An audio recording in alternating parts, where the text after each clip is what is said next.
ہر مسلمان کو کچھ نہ کچھ خیرات کرتے رہنا چاہیے۔ الصدقۃ تدفع البلاء، صدقہ بلاؤں کو دفع کرتا ہے، اور صدقہ کریں، جو بلائیں آ چکی ہیں ان کو بھی دفع کرے گا، اور جو بلائیں آنے والی تھی ان کو وہی روک دے گا، آنے نہیں دے گا۔ صدقہ کرنا، اس کی عادت ڈالیں، مائیں عادت ڈالیں، اپنے بچوں کو صدقہ کرنا سکھائیں، اپنے بچوں کو دینا سکھائیں۔ آج کل گھروں کے اوپر اب سائل نہیں آتے، مانگنے والے نہیں آتے۔ پہلے مائیں اپنے بچوں کے ہاتھ سے بھیجتی تھیں کہ جاؤ ان کو روٹی دے کے آؤ، جاؤ ان کو روپیہ دے کر کے آؤ، تو بچوں کو دینا بچپن میں ہی سیکھ لیتے تھے کہ دینا چاہیے۔ کچھ لوگ محتاج ہوتے ہیں، ہمارے پاس ہے تو ہمیں دینا چاہیے۔ اپنے بچوں کو کیسے سکھائیں؟ تو اس کا ایک اچھا طریقہ ہے، اور وہ یہ طریقہ ہے کہ اپنے گھر میں کسی جگہ صدقے کا ڈبہ بنا دیجیے، ایک ڈبہ بنا کے گھر میں لگا دیجیے کہ یہ صدقہ، اور بچوں کو اس کی پریکٹس کیجئے کہ بیٹا جو بھی تم کام کرو تو صدقہ کر دو، تاکہ صدقے کی وجہ سے ہمیں نقصان نہ ہو۔ اب بچہ اسکول کو جاتا ہے، روزانہ آپ اس کو 50 پیسے 1 روپیہ یہ اس کام کے لیے دو کہ بیٹا یہ صدقے والے ڈبے میں صدقہ ڈال کے جاؤ، اللہ تمہاری حفاظت کرے گا، اللہ تعالیٰ تم کو بچا کر عافیت کے ساتھ لائے گا، ڈبے میں صدقہ ڈال کے جاؤ۔ صدقہ ڈالنا بچوں کو سکھائیں۔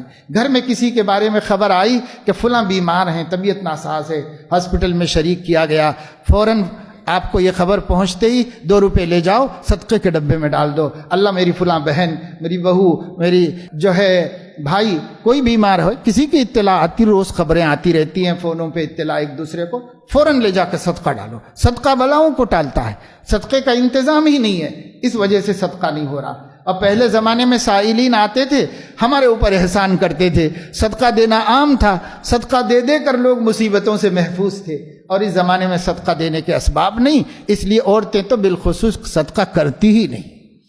اس لیے گھر میں صدقے کا ڈبہ بناؤ اور ہر مہینہ کھولو، اور جو نکلا اپنے رشتہ داروں میں، عزیزوں میں جو مستحق ہیں، محتاج ہیں، ان کو دو۔ بستی میں کوئی دین کا کام ہے اس میں دو، اور اس میں خرچ کرو۔ یہ نفل صدقہ ہے، کسی بھی کام میں خرچ کرو، یہ نفل صدقہ۔ یہ صدقہ کرنے کے آسان تدبیر ہے۔ اب مجھے یاد آیا یہ بات آپ کو بتاتے ہوئے کہ جب میں انگلینڈ گیا تھا تو بوسٹن ایک شہر ہے، وہاں پر ہماری کسی کے ہاں دعوت تھی، تو بڑے نیک آدمی تھے، پرانے معمر آدمی تھے، متشرع تھے، اور ان کے گھر میں دعوت تھی۔ تو انہوں نے ایک واقعہ سنایا کہ میں مرکز گیا تھا اور وہاں سے واپس ہو رہا تھا ڈیوزبری سے اپنے وطن، تو برف کا زمانہ تھا، برف سڑک پہ جم جاتی، بالکل سل کی طرح جم جاتی ہے، تو اس وقت گاڑیاں اس کے اوپر سلپ ہو جاتی ہیں، کہیں ہوتی اور کہیں نہیں دکھائی دی، اور وہاں پر پہنچ گئے تو سلپ ہو جاتی ہے بہت زیادہ۔ تو کہتے میں جب وہاں سے نکل رہا تھا تو 1,00,000 پاؤنڈ کسی نے ان کو دیے تھے کسی اور جگہ پہنچانے کے واسطے، آدمی دیانت دار بزرگ آدمی تھے تو ان کو دیے ہوئے تھے۔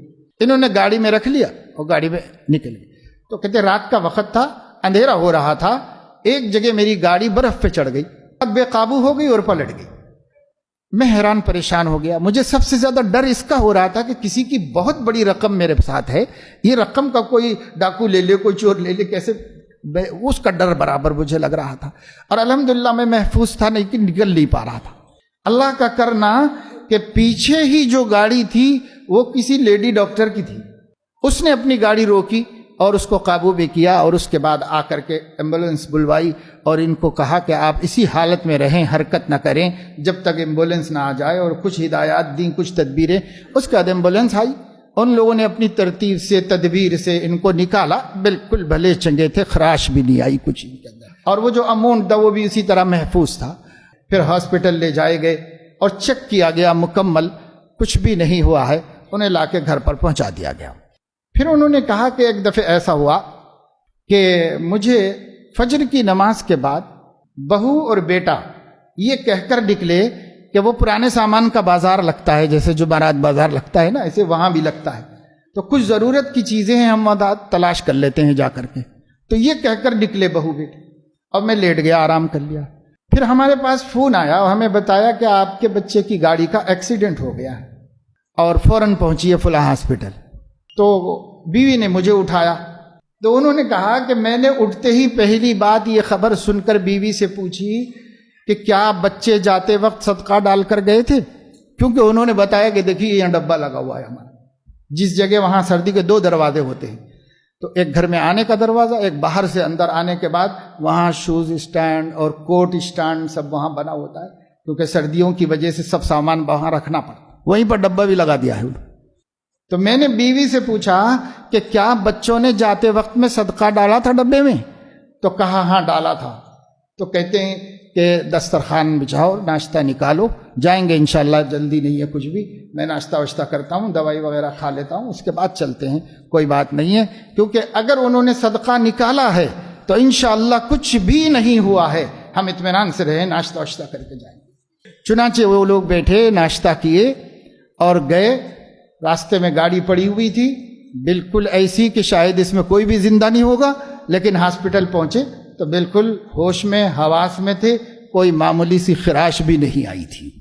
تو انہوں نے بتایا کہ یہ سب صدقے کی بڑوں سے سنی تھی باتیں، حدیثیں سنی تھی، لیکن ہم نے تجربہ کر کے زندگی میں اس کو سچ پایا ہے۔ ہم نے خود دیکھا کہ اللہ نے کیسی کیسی مددیں فرمائی، بڑے بڑے حادثات میں ہم بچے ہیں صرف اس صدقے کی برکت سے، اور یہ صدقہ ہماری بلاؤں کو ٹالتا رہا۔